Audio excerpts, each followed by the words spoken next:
Today I am reading the classic fairy tale, Snow White. Once upon a time, in the middle of winter, when the flakes of snow fell like feathers from the sky, a queen sat at a window set in an ebony frame and sewed. While she was sewing and watching the snow fall, the queen pricked her finger with her needle, and 3 drops of blood dropped on the snow. And because the bright crimson looked so beautiful on the white snow, she thought, "Oh, that I had a child with skin of white as snow, lips as red as blood, and hair as black as the wood of this ebony frame." Soon afterward, the queen had a little daughter who had skin as white as snow, lips as red as blood, and hair as black as ebony, and she was called Snow White. But when the child was born, the queen died. After a year had gone by, the king took another wife. She was a handsome lady, but she was proud and haughty, and could not bear to think that anyone could surpass her in beauty. The queen had a wonderful mirror, and each time she looked into it, she would say, "Mirror, mirror on the wall, who's the fairest of them all?" And the mirror would answer, "Queen, thou art the fairest of them all." And the queen was satisfied, for she knew the mirror always told the truth. But Snow White was growing ever taller and prettier, and grew to be as beautiful as the day, and more beautiful than the queen herself. So one day when the queen asked of her mirror, "Mirror, mirror on the wall, who is the fairest of us all?" the mirror answered, "Queen, thou art the fairest here I hold, but Snow White is fairer and thousandfold." The queen was startled and turned yellow and green with envy. From that hour her heart turned against Snow White, and she burned with secret hatred whenever she saw the young girl. Pride and envy grew like weeds in her heart until she had no rest day or night. At last the queen called a hunter and said to him, "Take the child out in the forest, for I can no longer stand to have her in my sight.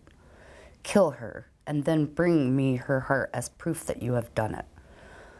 The hunter obeyed and led the child away, but when he drew his hunting knife and was about to pierce Snow White's innocent heart, she began to weep and said, "Oh, dear hunter, spare my life. I will run deep into the wild forest and never come home again." The hunter took pity on her because she was so lovely and said, "Run away then, poor child. The wild beasts soon make an end of her," he thought to himself.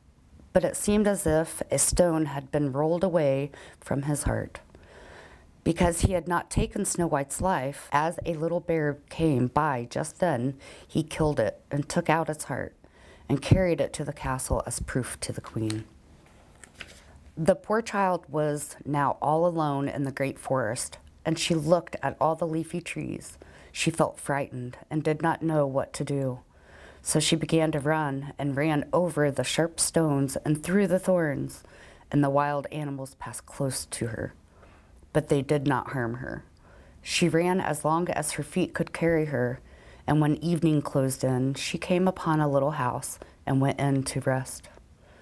Everything in the house was very small, but I cannot tell you how pretty and clean it was.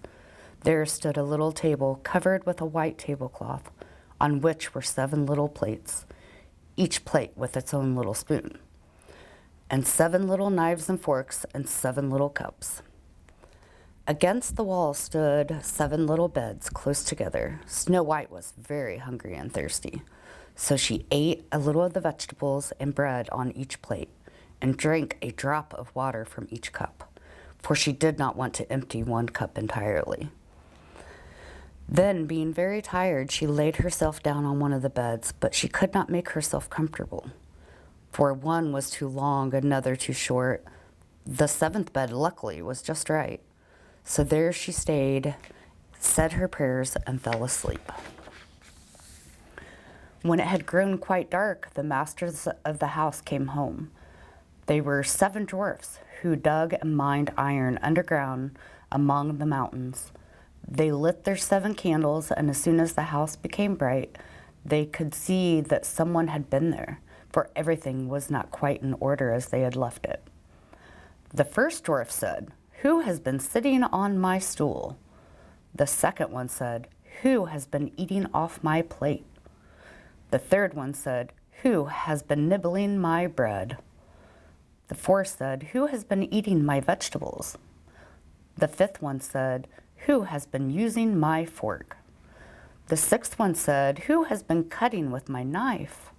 The seventh one said, "Who has been drinking out of my cup?" Then the first dwarf looked around and saw that there was a slight hollow in his bed. He said, "Who has been lying in my bed?" 5 others came running and each called, "Someone has been lying in my bed too." But the seventh, when he looked in the bed, saw Snow White lying there, fast asleep. She called the others, who gathered around the bed with cries of surprise, then fetched their candles and cast the light on Snow White. "Oh, good heavens," they cried, "what a lovely child!" And they were so pleased that they did not wake her, but let her remain asleep in a little bed. The 7th dwarf slept with all of his companions in turn, an hour with each, and so they passed the night.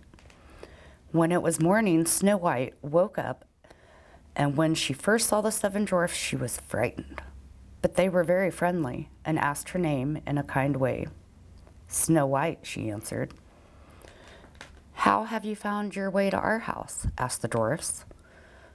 So she told them how her stepmother had tried to kill her, and how the hunter had spared her life, and how she had ran the whole day through until at last she had found this little house.